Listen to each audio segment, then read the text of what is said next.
Is the HARP project meant to control our minds? Is the government seeding the clouds with chemtrails? Did the Philadelphia experiment actually happen? Are there reptilian creatures occupying high offices in government?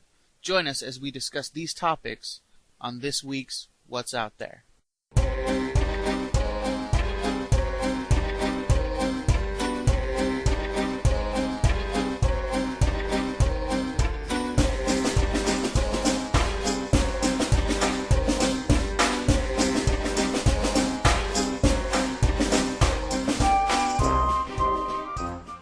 Welcome once again to another episode of What's Out There. I'm your host, Grim Webster, and this week Tyler and I take on a few more conspiracies. Now I know what you're thinking, 2 conspiracy shows in a row? Well, don't worry, I promise this will be the last one for a while.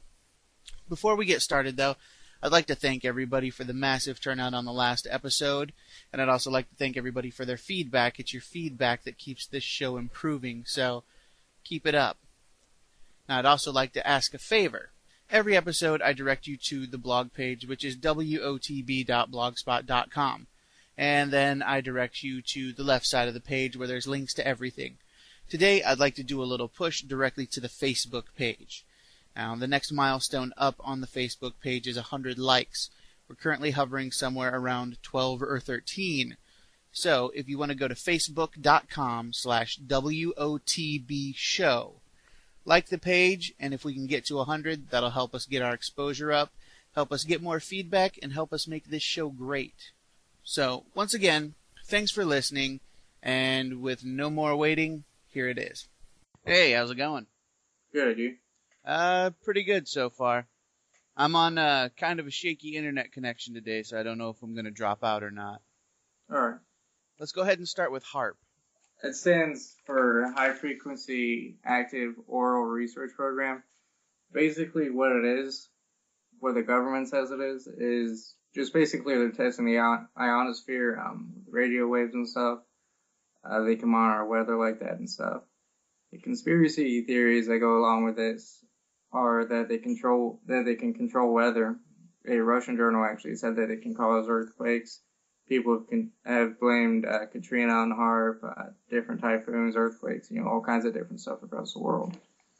Another thing is that people think that the radio waves can cause mind control, or that they can flip magnetic poles. Or one person actually, who was the son of a senator, said that it can turn the atmosphere into a giant lens that would make it actually look like the sky was on fire, and that they can neutralize satellites also.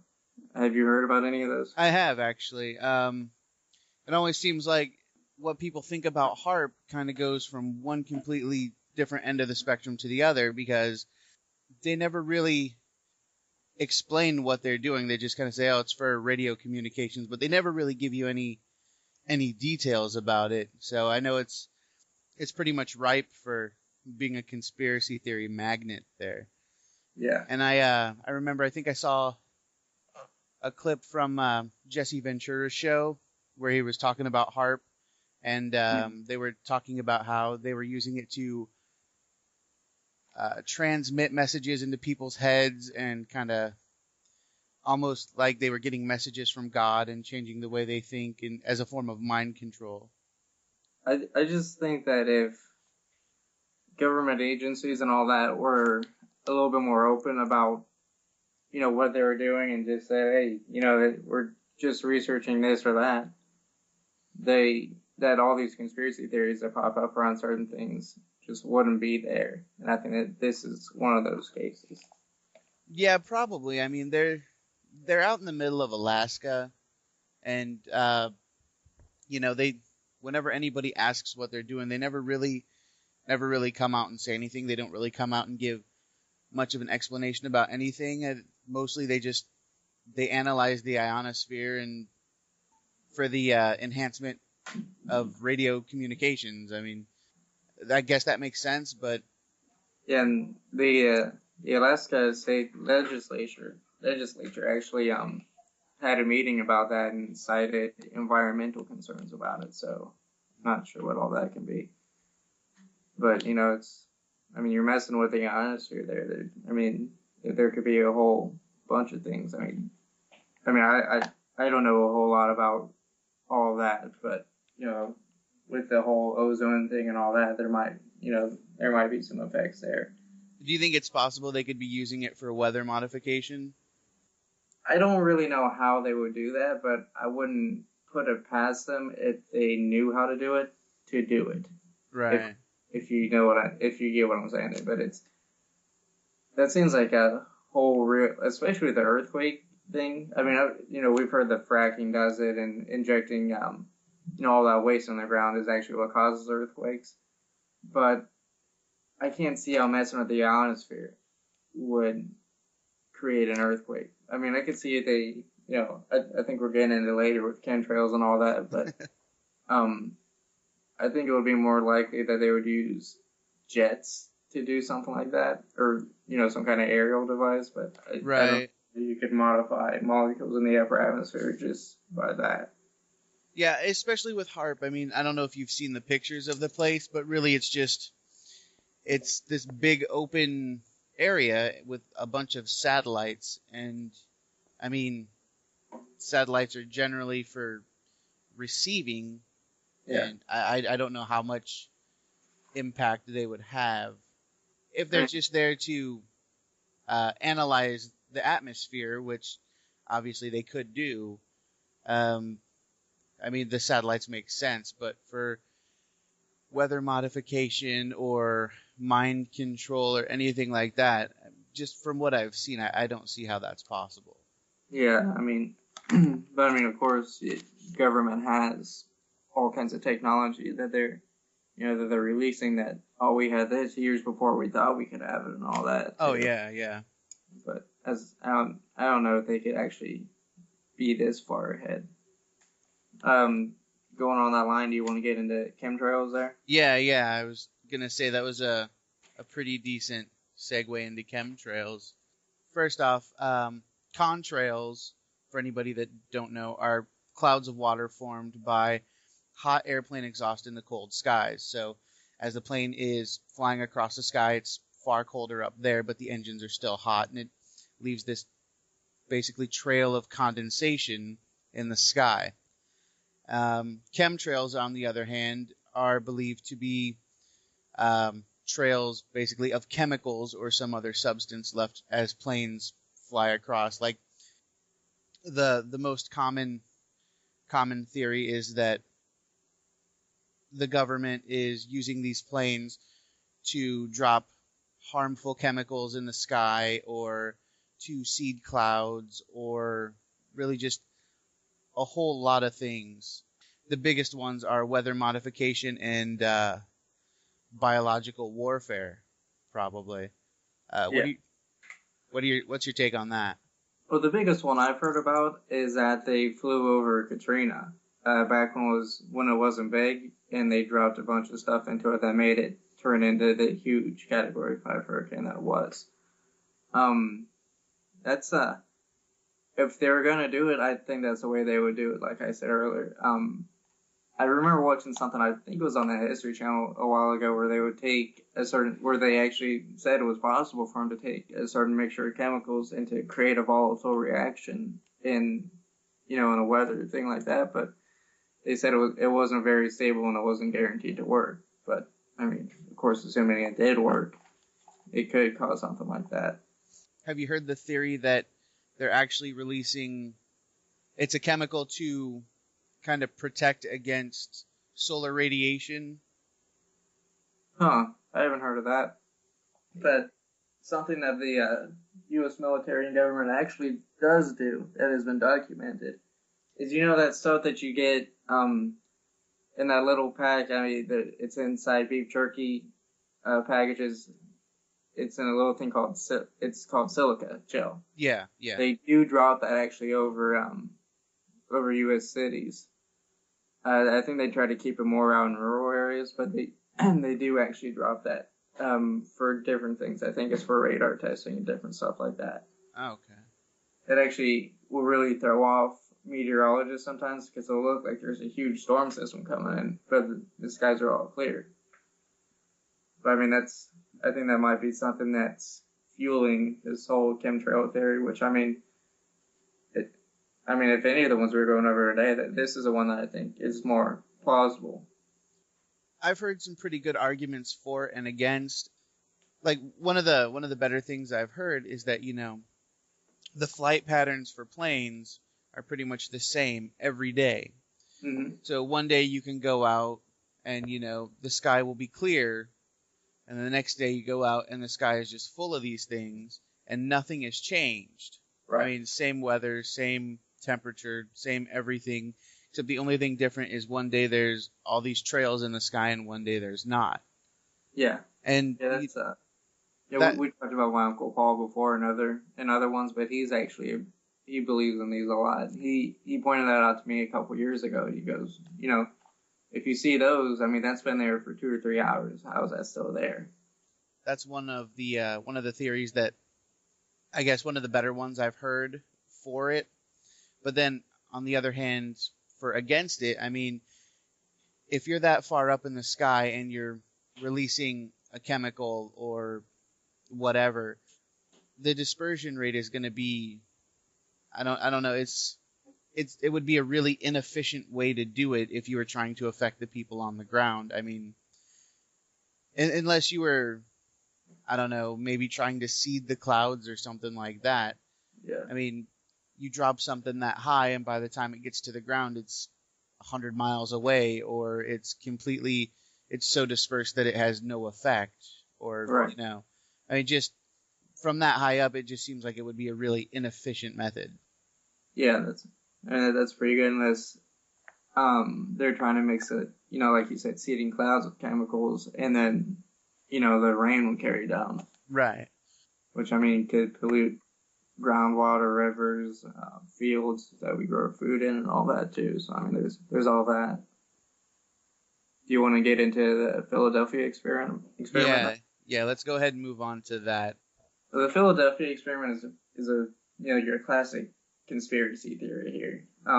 It goes at on or near October 28th of 1943 in the Philadelphia Naval Shipyard, the USS Eldridge. They actually conducted an experiment where they tried to teleport it. And the first time they did it, it like disappeared and then came back a couple seconds later. And the second time, it's supposed to have teleported very briefly to Norfolk, Virginia, and then come back. And when it came back, the sailors on board were said to get very physically sick. Some of them were actually inside parts of the hull where parts of their bodies got stuck in. Some of them disappeared altogether, and some of them would disappear later. But this one actually, from what I see, has gone back a little ways. The first report of it was said to have been from a guy who saw two of the sailors talking about it in a bar and then disappeared right there at the bar. But that's, like you said, there's a lot of conflicting stories on this one. Yeah, I know that just with the disappearance itself, some people say that it disappeared and was replaced by green fog for a while before it came back. Yeah. And then another account said that it disappeared in a blue flash. And in that account, when it disappeared, it appeared off the coast of Norfolk, Virginia, and sat there for a while, in plain sight for like everybody to see, and people actually report seeing it. And then it kind of snapped back to Philadelphia. Yeah. But the thing that stays the same is, once it got back, people were sick and some members of the crew went crazy and some people were fused into the bulkhead of the ship. We know that the Navy's been working on cloaking technology. I mean, not like physically invisible, but cloaking from radar just to make, something invisible to radar. Right. But, I mean, we know that they've been doing that, but they definitely say that there was no such experiment conducted in Philadelphia at the time, like no experiment at all for any reason. Yeah, and it seems like there's a lot of conspiracy theories that come up from this time period, whether it be with the Nazis or U.S. government or the Soviets. Yeah. It always seems like there's it was a very turbulent time for science exploration and, what we were capable of versus what we were capable of 10 years ago. I think all that really pushed for some of these conspiracy theories. And I mean, it wasn't but a few years later that, 10 years later, I don't know exactly what year, but Roswell happened. So, I mean, this whole time we were very, and, the U.S. public and around the world, we were very into the whole science fiction area. Right, right. I think it's funny that a lot of some of the bigger conspiracy theories that really have more staying power were actually they actually showed up in a time when people trusted the government more than they do now. Yeah. I mean, you would think now is the time when all the conspiracy theories would kind of crop up, and they don't seem to be. It just all the really good conspiracy theories cropped up when people were more trusting of the government and had more, I guess, more pride than they do now. Yeah. I don't think that it's so much that they're not coming up now. I think that they're getting buried now more than they would before. Because before you could, that makes sense. Yeah, you could throw it into a newspaper and, people would read it and be like, oh, well, maybe, and it would get people thinking. Now you go online to some place like Reddit or another place for conspiracy theories. I mentioned to you before, SkylightProductions.com. Yeah, I actually I've been hitting that place up quite a bit, just scanning through some of the stuff that they talk about. I mean, some of the real good stuff, I mean, has been around for centuries, like the Illuminati and the Freemasons and all that. And I would actually like to do a show in the future just covering all of that. Oh yeah, that would be a full show to itself. Let's go ahead and move on to reptilians. All right. Let's go ahead. And the first time I ever heard about reptilians was from a video I saw on, I think, YouTube. It was like nine parts long, so I don't know, roughly like 90 minutes or so, because it was 10-minute chunks. But it was David Icke, and he was interviewing this guy in Africa, basically talking about the reptilians and overall what the conspiracy theory is. And this is a direct quote from David Icke. He says that they are shape-shifting reptilian people control our world by taking on human form and gaining political power to manipulate our societies. And he goes on to say, describe them 5 to 12 feet tall, blood-drinking, shape-shifting reptilian humanoids from the Alpha Draconis star system. He says they're now hiding in underground bases, and they are the force behind a worldwide conspiracy against humanity. And he contends that most of the world's leaders are related to these reptilians, including George W. Bush and Queen Elizabeth II. What do you think? We touched on this a little bit with the last show with the whole hollow moon theory. Yeah. But, this kind of reminds me of that movie that came out a while ago where you put on the special glasses and you could see that some people were like aliens and like these subtle like subliminal messages to keep you in check and all that. Yeah, that's called They Live. That's one of my favorites. Right. Yeah. That was a pretty good movie. But I mean, it seems like, I don't know when exactly this one cropped up, but it seems like it's more of a metaphor as to, the whole ruling class pretty much of the world is alienated from us. And I think that might be what they're getting at. I mean, I don't want to get too deep into that or anything, but it's like, I have a really hard time believing that these reptilian creatures from another galaxy came over and are now infiltrating us, and for what means. Right. I mean, the reptilian thing is really kind of exploded. I mean, you can go onto YouTube and there's like literally hundreds or thousands of supposed reptilian videos where they're just like showing different presidents or different people in politics or whatever, or celebrities even, and they'll freeze frame on something, and it might be just something natural as like a skin wrinkle from the way they're turning their head, but they'll put a big red circle around it and be like proof that this person's a reptilian, or they'll zoom in on the eyes and it'll look kind of weird for like one frame out of the entire video, and they'll call that proof.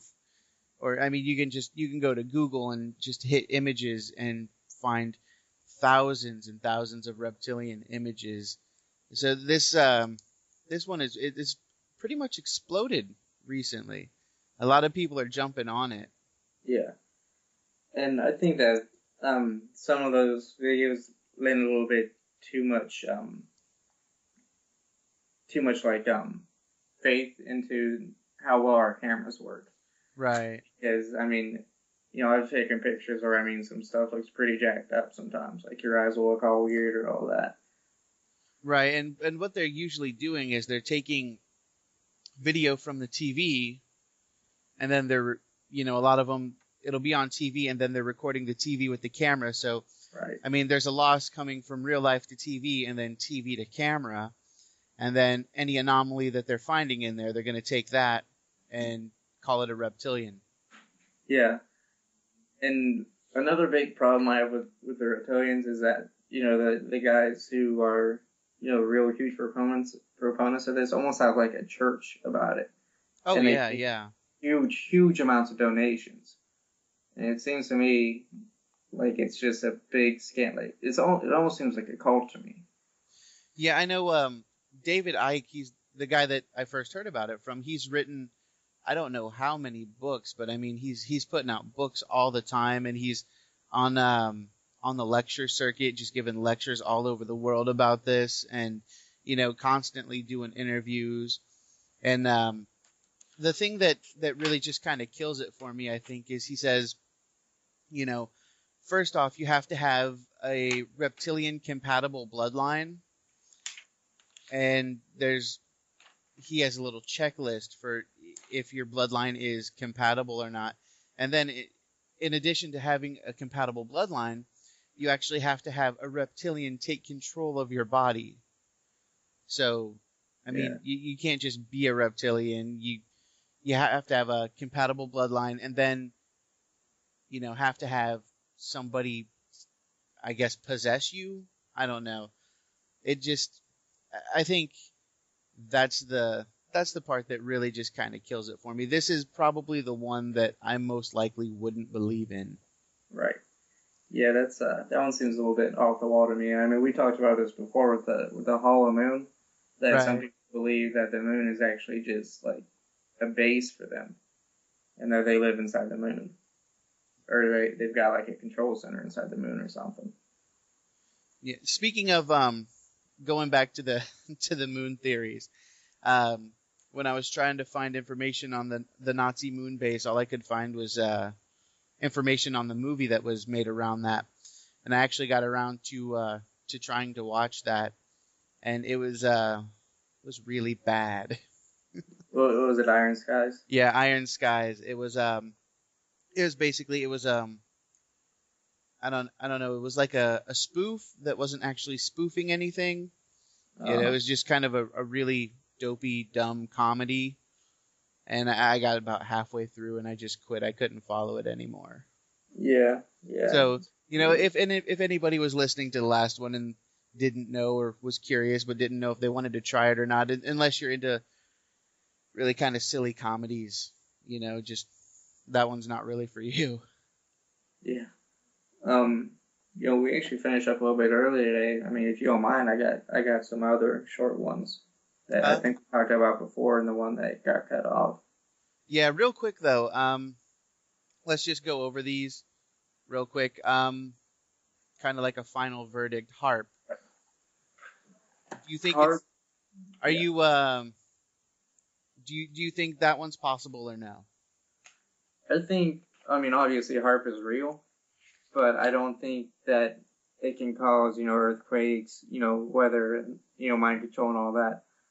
Something I mentioned before about flipping the magnetic poles, that's something that happens every, several 100,000 years, and it doesn't really affect anything. So that's not even really, I mean, your compass would point the wrong way.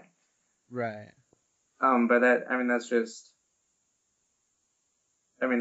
just not something I think is really something that's anything really.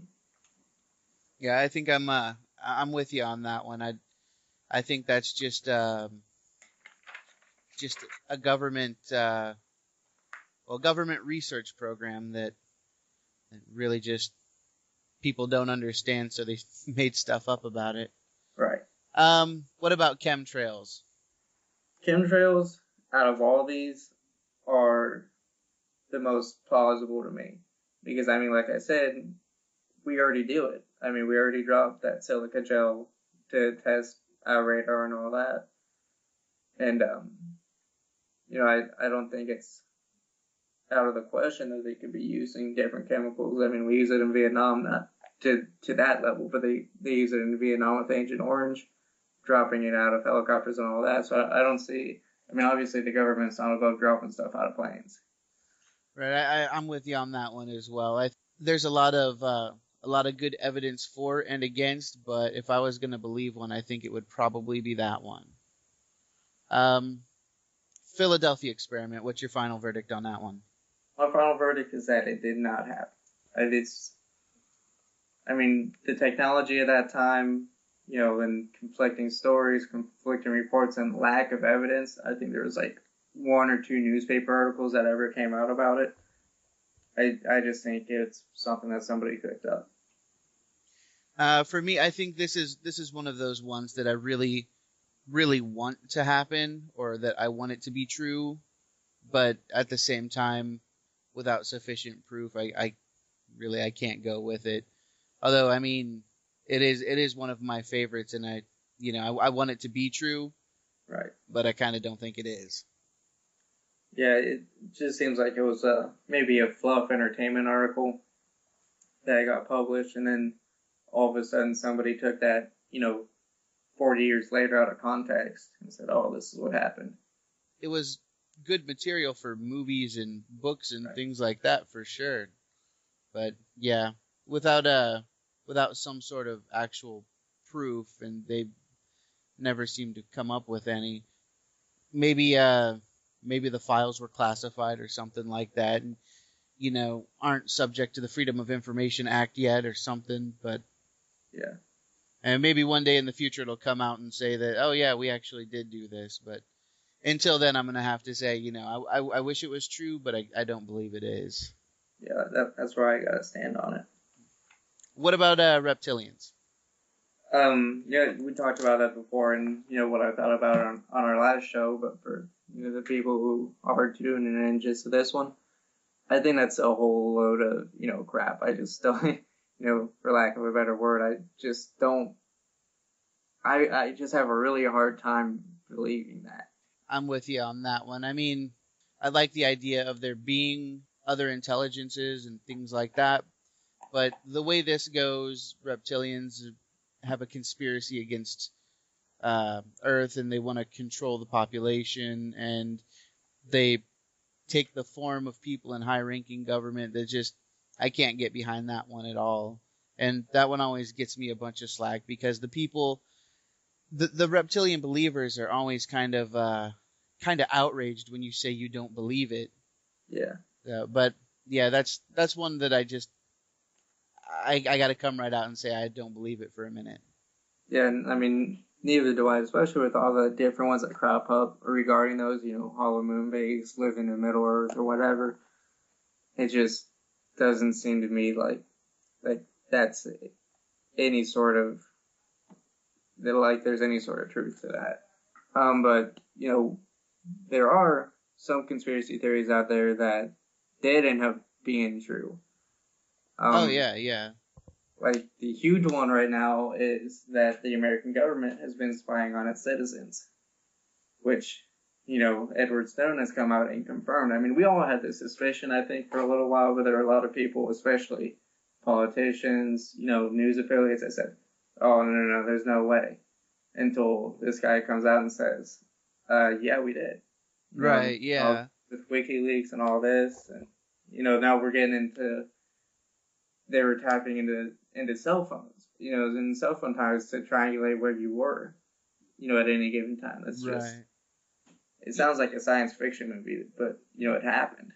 Yeah, I think we all kind of always suspected something, but, we never really had proof, and I don't think anybody really had any idea to what extent it was happening. And I mean, even when they were building the that huge NSA complex out in Utah, out in the middle of nowhere, nobody ever that never even made it to the media until the place was already built and ready to start going. And then people realized what was happening there, and then people started getting outraged. Yeah. I think we all knew that it was going on, but we didn't really have any idea exactly how far it was going until Edward Snowden. Yeah, I mean, to me, I think this guy should be a national hero. I mean, and to a lot of people, he is. Because, I mean, if you remember back when Obama got reelected, he had that whole thing, if you see something with politicians being corrupt or whatever, say something. And now they want to try him, for treason, which could carry that. And they're saying, oh, no, we won't him, do the death penalty. But, he's going to get thrown away in a jail, and 20 years from now, he's going to mysteriously disappear when people aren't thinking about him anymore. Yeah, I mean, I think that's just the way that the government works, and it's been proven to work in the past. Right. I don't think he can stay in Russia forever. And I think it's funny that he chose Russia because that was our biggest enemy during the Cold War. And, obviously there was a couple years ago, there was that whole big thing about a couple of Russian spies that they caught. Yeah. And, I mean, obviously they're still trying to get as much intel on us as they can. But I think on the other hand, we're doing the same thing to them. Well, obviously we're doing the same thing to them. We're doing the same thing to everybody. Right. So. Yeah, I mean, tapping into the German chancellor's phone. I don't know, really a whole ton about the politics between the U.S. and Germany at this point in time. But I think we're on pretty friendly terms. I don't think that Germany's really actively plotting anything against us right at this point. Yeah, last time I checked, Germany was an ally at the moment. Yeah. So so is France, and basically everybody we've been tracking. I mean, track our enemies just as quickly as we track our allies. Yeah. I think we even keep an eye on our allies even more. I mean, personally, I'm a little bit worried about Edward Snowden's safety even in Russia. Because, I mean, it's not unheard of for the CIA or somebody to drop off a handful of agents and then somebody's never heard from again. Right. I know I covered this once before, and I still don't remember what document it's in, but they are technically allowed to just, if they think you're a threat, just pull you right up off the street and detain you for pretty much ever, and they don't have to tell anybody where you went, and you don't have to have a trial, and basically once they have you, you're gone, and nobody else knows what happened. It's actually in the Patriot Act. Was it the Patriot Act? Yeah, which, when I heard about the Patriot Act, I was in 2001, after 9/11, I was in second grade. And as a second grader, I said, that's a bad idea. Yeah. If a kid can look at that and say, oh, you can look at us and, we don't have any privacy, and you can just pick people up and they're just gone. I was like, yeah, just from what I heard on the news, I remember looking at my grandpa and going, that's not a good idea. I think the U.S. has kind of turned into a guilty until you're proven innocent. Absolutely. I mean, I like the idea that the Patriot Act was supposed to, make everybody safer. It's a good idea, but I think it was a lot of things that they're using it for, or they're using it as an excuse for, is kind of less than a good idea, I'd say. It's to me, it's just an excuse for politicians to do whatever they want. Even if you go to a bank, there's a whole notice in every bank that says you have to provide all this information because of the Patriot Act, which makes sense. They don't want funds funneling in under fake names and all that. But at the same time, it's like, really, it's gone that far. It's been around. Back a couple years ago when I first got my bank account. I remember reading that and being like, wow. The whole theory with all of that was that the government's watching you all the time. They know where you're at all times.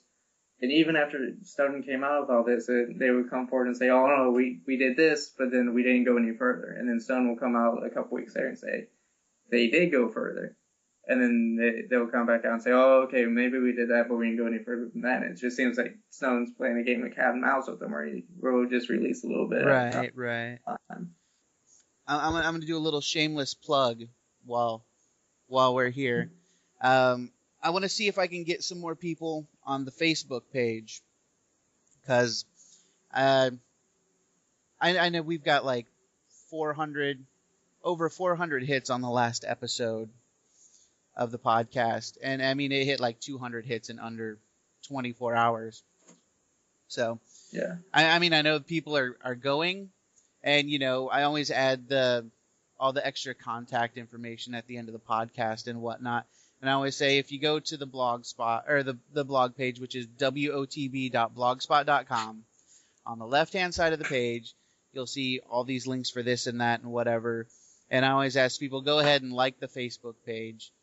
And it's been stuck on, I think, 12 likes since I really started going. So I mean, we've got so many people coming to the actual blog page. I just like to encourage them that while you're there, on the left-hand side of the page, click the Facebook link, and just when it takes you to Facebook, just click the like button for me, and that'll get us some more exposure and visibility, and I think the more people we have listening, the more people will interact, and the better the show will get. So that's kind of half shameless plug, and I don't know, maybe half cry for help. Yeah, well, when I listen to it, I usually get onto I usually do it through mobile and just listen to it on my truck on my way to work. I mean, that's never popped up, but if you just send me a link on Reddit, real quick or whenever, I'll go there and Yeah. I mean, it's not hard to find. It's facebook.com/WOTB show, and that'll take you right there. And then, currently I've got 12 likes, but if anybody wants to stay really updated with the podcast, the best thing to do is to either bookmark the blog page, which is wotb.blogspot.com, or to like the Facebook page, because those are the two that I update the most. And I mean, I know I've got a Twitter account listed there and stuff like that, but I hardly go to Twitter anymore. It's easier to just update the blog and update Facebook.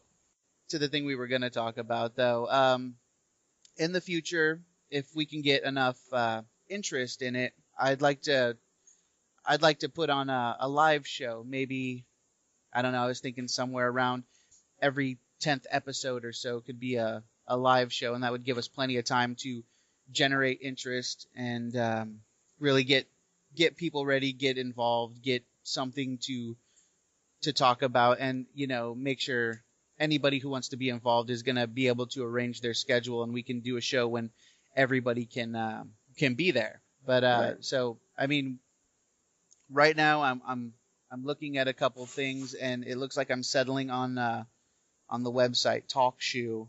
When we do the live show, I mean, basically it would have to be an open lines type of thing where you can call in with your phone. I think you can call in with Skype, and I think we can have up to 200 callers at a time. I don't think we're going to have to go that far, but I mean, thousands can listen and hundreds can call in. So I mean, that's something I'd like to do if we can generate enough interest. Otherwise, we'll end up sitting there talking to ourselves, and that would be less than fun. I mean, that's what we do now. Doing it live would be, I don't know, it would be feel like a waste, I guess. I don't know. I think some people might like to hear, the little sidetracks that we get on sometimes. That sometimes get edited out live. Yeah, I know. A lot of the extra talk we do, I usually end up trimming it out just Yeah. just for time. But yeah, if anybody's interested in something like that, we'll go ahead and cut this off. And all right, then I'll talk to you later. All right, All take right. it easy. Bye.